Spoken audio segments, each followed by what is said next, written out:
Hi everyone, my name is Miss B. I'm your art teacher. We're gonna get together here once a week. We're gonna do some fun activities together, get to know one another, whether we're meeting on screen or face to face, or you're at home or at school. This is where you get to be creative, try new things, explore, and have a little fun. So, for our first project, we are going to be making sponge paintings. Sponge paintings are really, really easy and a lot of fun, and you can create them with stuff you just have around your house.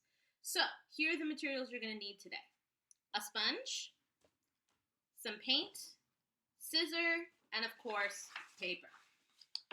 You may need an adult to help you with the first part of this project. You are going to start with an ordinary household sponge and cut it into different shapes. You can simply use the scissor to create whatever kind of shapes you want.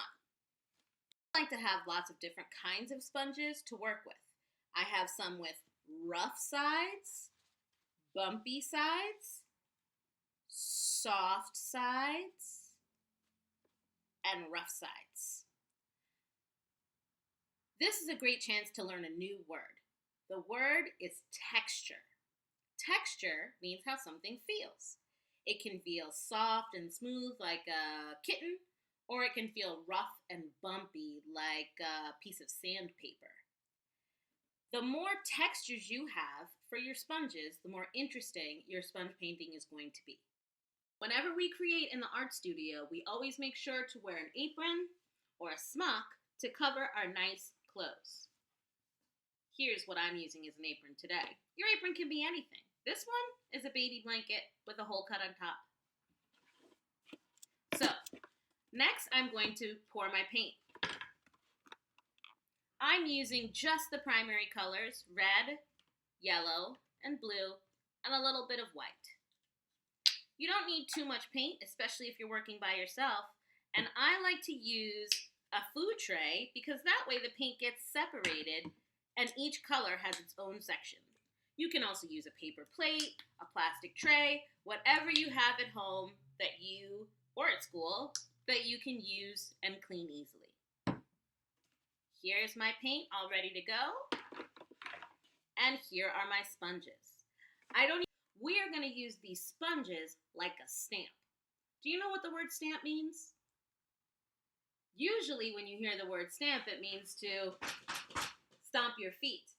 When you stomp your feet, you bring it down hard onto the ground and then you lift it back up. You don't scrub, that would be the moonwalk. You pat the sponge onto the paper to make a shape. What do you think will happen when I use this oval sponge in the paint and on my paper? Let's see. I'm going to rub this sponge into my blue paint. Ooh. And then I'm going to stamp it onto my paper.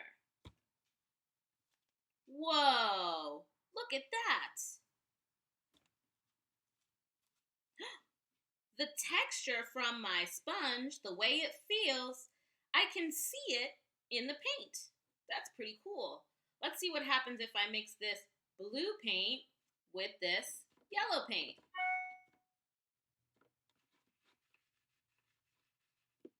Whoa, I have a new color. Let's see what it looks like on the paper.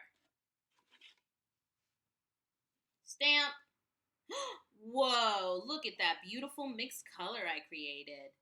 Stamp. Notice I'm not rubbing I'm pressing it down. Stamp. Wow. I'm going to add some white this time. Whoa. What happens if I put a stamp on another stamp? Wow. There are so many ways I can add stamps to my paper. Really cool.